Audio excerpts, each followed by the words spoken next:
Bienvenidos a este análisis detallado. Hoy vamos al grano con una situación muy concreta, pero que puede afectar a mucha gente. ¿Qué pasa legalmente en Venezuela si alguien tiene un accidente de moto yendo o viniendo del trabajo, pero justo ese día, pues se desvió de su camino habitual? ¿Eso sigue contando como accidente laboral? Exacto. Es una duda muy común. Vamos a explorar bien ese concepto de accidente in itinere, que así lo llama la ley venezolana, la LOPSIMAT. Y sobre todo, cómo afecta esa desviación del trayecto. Vale, pues vamos a desmenuzarlo. La misión es entender qué factores deciden si el accidente es laboral o no, y bueno, qué consecuencias tiene todo esto. ¿Perfecto? Empecemos por lo básico, ¿no? La LOPSIMAT, que es la Ley de Prevención, Condiciones y Medio Ambiente de Trabajo, La ley marco de seguridad laboral, sí. se considera accidente laboral, O sea que ese camino de ida y vuelta se considera parte del trabajo. con sus riesgos. Correcto. Pero ojo, con matices. Tienen que darse dos condiciones clave, siempre aplicando un criterio de, digamos, razonabilidad. ¿Cuáles son? Pues mira, primero, la concordancia cronológica, que el accidente ocurre en un tiempo lógico cercano a la hora de entrada o salida del trabajo. Vale, lógico. ¿Y la segunda? La concordancia topográfica. Es decir, que ocurra en la ruta habitual, la que se usa normalmente para ir y volver. Ah, claro, la ruta habitual. Y aquí viene la pregunta del millón. ¿Qué pasa si te sales de esa ruta?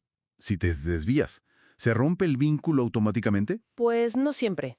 A ver, la ley es bastante lista en eso y contempla una excepción importante. ¿Ah, sí? Sí, el accidente puede seguir siendo laboral si el desvío fue necesario por, y cito, motivos que no le sean imputables al trabajador. Motivos no imputables. Por ejemplo, Pues imagina un corte de calle inesperado, ¿sabes? Obras, una manifestación. O que tu jefe te pida hacer una gestión rápida por otro sitio. ya. O incluso paradas que se consideran lógicas y breves dentro del trayecto, como, no sé, echar gasolina. Entendido. Pero, ¿y si el desvío es porque, vamos, fuiste a hacer la compra semanal o a tomar un café con un amigo? Algo ya muy personal. Ahí la cosa cambia, claro. Si el desvío es claramente por motivos particulares, y además es significativo, o sea que alarga mucho el tiempo, o te saca bastante de la ruta. Se entiende que ya no ibas directo al trabajo o a casa por el trabajo. Exacto. Se considera que se rompe esa conexión con el trabajo. El viaje, en ese punto, ya no era principalmente por motivos laborales. Vale, creo que lo pillo. ¿Y cómo se demuestra cuál es esa ruta habitual? Porque se habla de un rutagrama, ¿no? Efectivamente. El rutagrama, aunque la ley, la LOPSIMAT, no lo menciona con ese nombre exacto, se ha consolidado el uso de la declaración jurada de ruta. Una declaración jurada. Sí, un documento donde el trabajador y la empresa dejan por escrito cuál es el camino normal, los horarios aproximados, el transporte que usa. Es una forma de fijarlo de antemano. Justo. Y ojo, hay una sentencia muy relevante del Tribunal Supremo de Justicia venezolano, la número 58, del caso Monaplaz. ¿Qué dijo esa sentencia? Pues vino a decir que si la empresa no solicita este rutagrama, si no existe ese documento, en caso de accidente se presume que la ruta que declare el trabajador es la correcta. Ostras. O sea que no tenerlo puede jugar en contra del empleador. Totalmente. Crea una presunción a favor del trabajador. Es un detalle administrativo, pero con consecuencias legales importantes. Vaya. Un detalle crucial, sí. Y bueno, si finalmente se determina que sí, que fue un accidente in itinere, ¿qué implica esto para la empresa y para el trabajador? A ver, para la empresa implica una responsabilidad. En principio es objetiva, por el simple hecho de ser un accidente laboral. Responde sí o sí, digamos. Responde por ser laboral. Luego, esa responsabilidad podría agravarse si se demuestra que hubo negligencia por su parte en algo relacionado. Pero también hay eximentes. ¿Cómo cuáles? Pues, por ejemplo, lo que se llama el hecho de la víctima. Si el accidente ocurrió precisamente por una imprudencia grave del trabajador durante ese desvío personal, la empresa podría quedar exonerada. Entiendo. ¿Y para la persona accidentada? ¿Qué derechos surgen? Pues, fundamentalmente, tiene derecho a asistencia médica, que en Venezuela la cubre principalmente el IBSS, el Instituto Venezolano de los Seguros Sociales. La seguridad social, vamos. Eso es. También tiene derecho a indemnizaciones. La cuantía dependerá del tipo de incapacidad que le quede, si es temporal, permanente parcial, total, gran invalidez. Claro, según la gravedad. Exacto.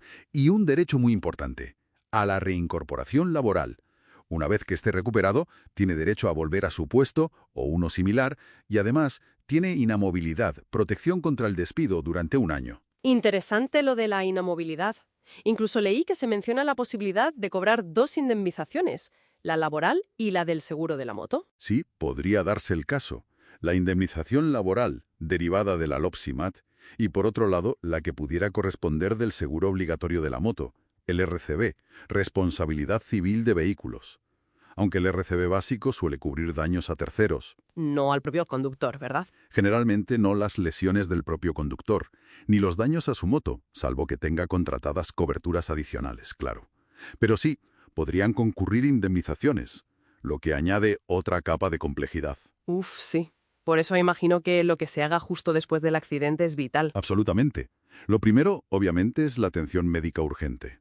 Pero después es crucial la documentación. Recoger pruebas, ¿no? Todo lo posible. Fotos del sitio, de los vehículos, datos de posibles testigos, el lugar exacto. Y fundamental, conseguir el informe de la Policía de Tránsito. Ese documento es oro. ¿Y la notificación? Me pareció leer que los plazos son súper estrictos. Muchísimo. Son críticos. A ver, el trabajador tiene que informar a su empleador lo antes posible, en cuanto pueda. Lógico. Pero es que el empleador tiene obligaciones inmediatas. Debe notificar al INSPASEL, que es el instituto que vigila la seguridad y salud laboral, de forma inmediata. ¿Inmediata cómo? La norma habla de dentro de los 60 minutos siguientes a tener conocimiento del accidente. 60 minutos. Madre mía. Eso es casi imposible a veces. Es muy exigente, sí. Y además, tiene que hacer una declaración formal del accidente online a través del sistema del INSPASEL, dentro de las 24 horas siguientes. ¿Y si se incumplen esos plazos? Pues puede tener consecuencias graves. Podrían denegarse las prestaciones o complicarse mucho el reconocimiento del accidente como laboral, aunque objetivamente lo fuera. Es un punto crítico. Entendido. Queda claro que hay que actuar rápido y bien. Y volviendo a los seguros, entonces, si el accidente se considera in itinere, la cobertura principal para las lesiones del trabajador viene del IBES. Correcto. La cobertura de la seguridad social es la base. Luego, esta interactúa con cualquier seguro médico privado que pueda tener la persona.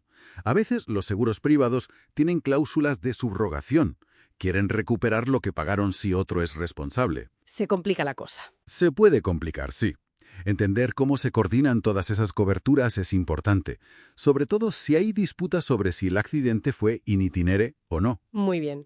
Pues para ir resumiendo, si alguien tiene un accidente de moto en Venezuela yendo o viniendo del trabajo pero se había desviado, para que se considere laboral, las claves son poder justificar bien por qué se desvió, ¿no? Que no fuera un motivo puramente personal y significativo. Exacto. La justificación del desvío es fundamental. Tener, idealmente, ese rutagrama firmado con la empresa que fija la ruta habitual. Muy recomendable, sobre todo para el empleador, como vimos. Y cumplir, pero a rajatabla, con los plazos de notificación al empleador y de este al INSASEL. Eso es. La legislación busca proteger al trabajador en ese trayecto, pero los detalles del procedimiento, la justificación y la documentación son absolutamente determinantes. Queda claro que no es un tema sencillo. No lo es. Dada la complejidad y lo que está en juego, buscar asesoramiento legal especializado, tanto para el trabajador como para la empresa, suele ser muy recomendable. Totalmente de acuerdo. Y bueno, como reflexión final para quien nos escucha, lanzamos una pregunta al aire. Si aceptamos que el trayecto habitual es parte del riesgo laboral que, en cierto modo, asume la empresa, ¿hasta dónde llega realmente esa responsabilidad cuando es el propio trabajador quien altera la ruta? Aunque sea por una razón que parezca menor, ¿dónde se pinta exactamente la línea entre la esfera personal y la laboral durante ese desplazamiento diario? Es algo para pensar. Una reflexión muy pertinente, sí señor, da para mucho debate.